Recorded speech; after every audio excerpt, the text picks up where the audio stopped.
Hello everyone, welcome to the victory institutes online platform. Friends, यदि आप banking exam के लिए प्रिपरेशन कर रहे हैं तो ये लेक्चर आपके लिए है, क्योंकि इस लेक्चर में हम डिस्कस करने वाले हैं पैसिव वॉइस को। तो पैसिव वॉइस को हम समझेंगे कि पैसिव वॉइस किस तरह से बनाया जाता है, क्या होता है पैसिव वॉइस, किस तरह से इसके क्वेश्चंस आते हैं।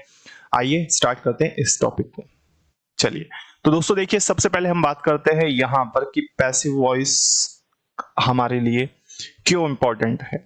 ओके, तो देखिए, हम ज्यादा यहाँ पर डिस्कस नहीं करेंगे, सिर्फ जितनी काम की चीजें हैं आसान से आसान भाषा में हम इसे समझने की कोशिश करेंगे, जिससे आप कम से कम टाइम में सीख पाए और ज्यादा से ज्यादा क्वेश्चंस कम से कम टाइम में सॉल्व कर सके। चलिए, तो स्टार्ट करते हैं टॉपिक को। तो दोस्तों देखिए, पैसिव वॉइस, अच्छा, पैसिव वॉइस से पहले ये बात हम डिस्कस कर लेते हैं कि एक्टिव और पैसिव आपने सुना होगा। ओके, तो पहले हम ये देखते हैं कि एक्टिव वॉइस असल में होता क्या है।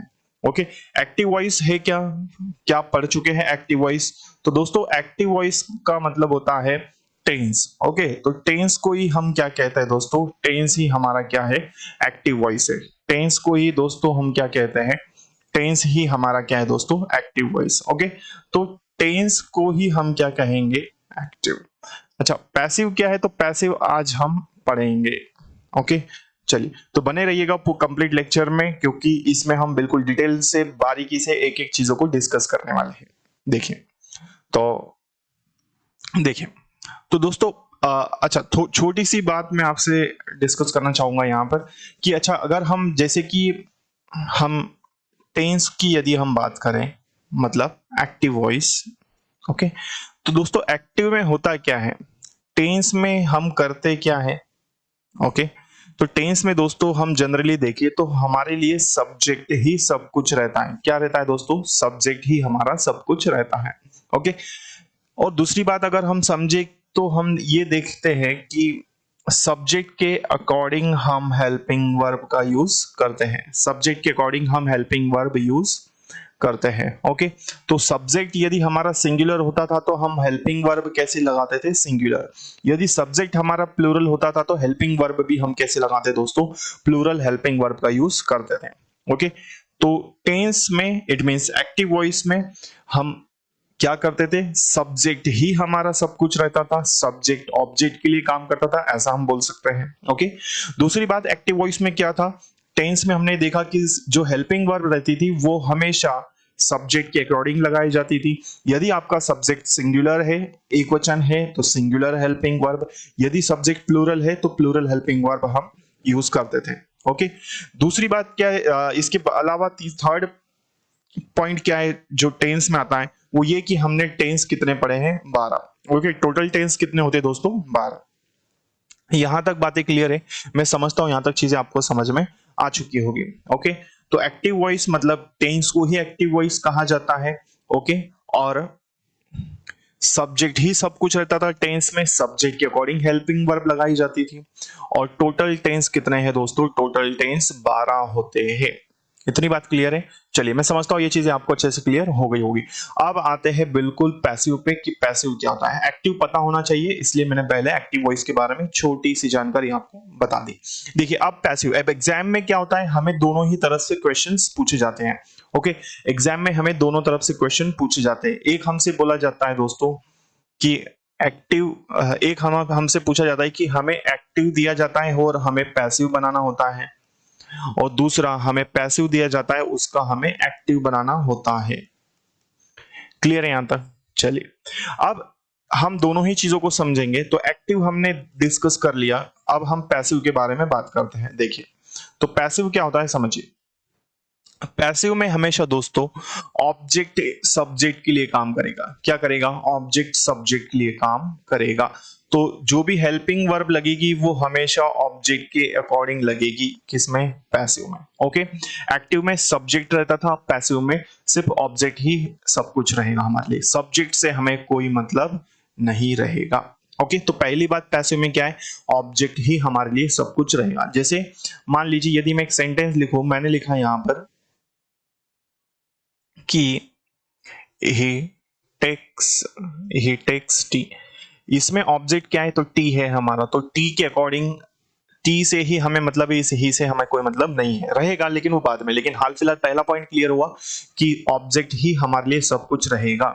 ओके, दूसरी बात, पॉइंट नंबर 2, दूसरी बात ये कि दोस्तों हमेशा वर्ब का थर्ड फॉर्म लगेगा। हमेशा वर्ब का कौन सा फॉर्म लगेगा? पैसिव वॉइस में थर्ड फॉर्म। क्लियर है यहां तक? तो टेंस में फॉर्म बदल जाते थे, कभी पास्ट इंडेफिनिट आया तो वर्ब का सेकेंड फॉर्म, यदि प्रेजेंट कंटिन्यूस आया तो वर्ब का आईएनजी फॉर्म, या फिर पास्ट इंडेफिनिट में सेकेंड फॉर्म, और परफेक्ट टेंस में वर्ब का थर्ड फॉर्म आता था।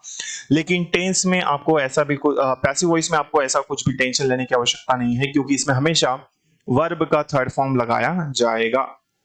क्लियर है यहां तक? आइए तो देखते हैं। तो दूसरा पॉइंट क्लियर हुआ, हमेशा वर्ब का थर्ड फॉर्म लगेगा। और हमेशा 8 टेंस के पैसिव वॉइस बनाए जाते हैं। कितने टेंस के पैसिव वॉइस बनाए जाते हैं? 8 टेंस के पैसिव वॉइस बनाए जाते हैं। क्लियर है यहां तक? और 4 टेंस के पैसिव नहीं बनाए जाते।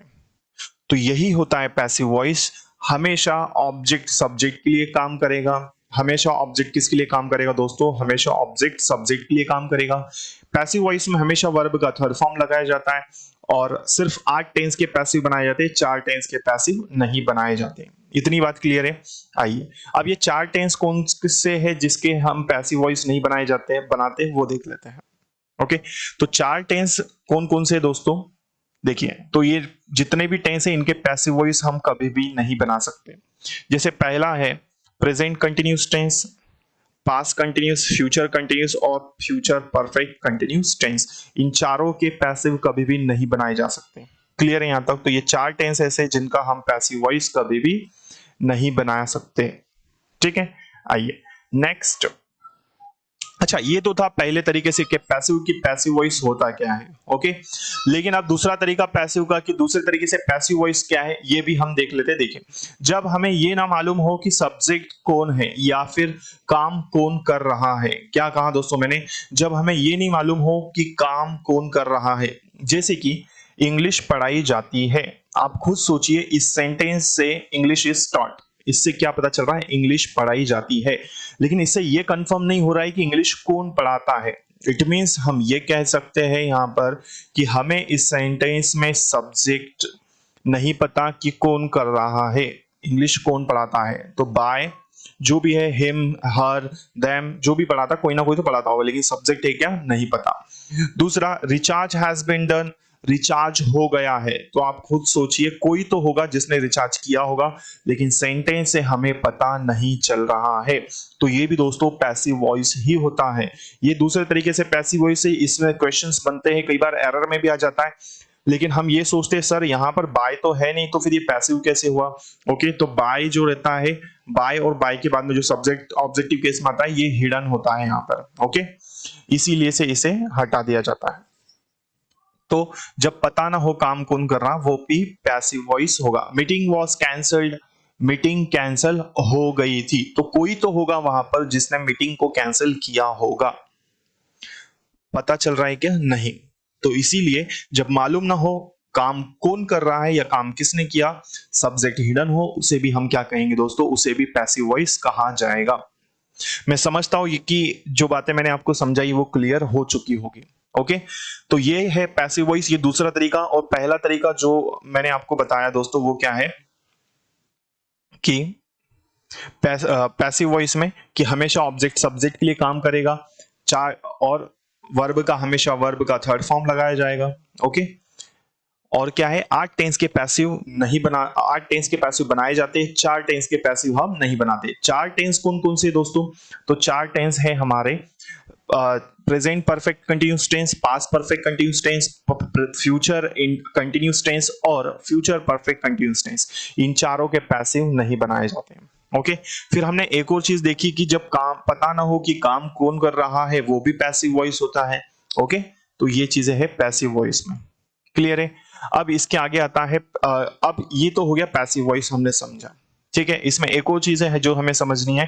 ये चार्ट हमें याद रखना है कि सब्जेक्टिव केस क्या होता है और ऑब्जेक्टिव केस। ठीक है, तो सब्जेक्टिव केस में ये सारे के सारे ही सब्जेक्टिव केस है, तो इसका ऑब्जेक्टिव केस क्या होगा? हिम। शी सब्जेक्टिव केस, इसका ऑब्जेक्टिव केस हर होगा। इट का इट होगा। नेम अगर आ जाए तो नेम का नेम होगा, आई का सब्जेक्टिव ऑब्जेक्टिव केस मी होता है, वी सब्जेक्टिव केस इसका ऑब्जेक्टिव केस अस होगा और दे का देम होगा। तो ये चार्ट आपको याद रखना, ये सारे के सारे सब्जेक्टिव केस है, इधर वाले सारे के सारे ऑब्जेक्टिव केस है। ओके, तो मैं समझता हूं दोस्तों यहां तक चीजें आपको अच्छे से क्लियर हो चुकी होगी। देखें तो इसी के साथ में जो आज की क्लास है हमारी दोस्तों वो हम यही तक रखते हैं। इसके बाद में हम नेक्स्ट लेक्चर में फिर से मिलेंगे, तब तक के लिए जय हिंद, जय भारत, भारत माता की जय। यदि वीडियो अच्छा लगा हो तो इसे लाइक जरूर कीजिएगा, सब्सक्राइब कर लीजिएगा यदि आप इस चैनल पर नए हैं। और इसके आगे कल हम पढ़ेंगे इसके नेक्स्ट लेक्चर में कि पैसिव वॉइस को कैसे बनाया जाता है। ओके, एक्टिव से पैसिव भी हम समझेंगे और पैसिव से एक्टिव भी हम देखेंगे नेक्स्ट लेक्चर में। ओके, और भी सारे के सारे टेंसेस हम आगे कंप्लीट करेंगे। तब तक के लिए जय हिंद, जय भारत, भारत माता की जय। Thank you so much.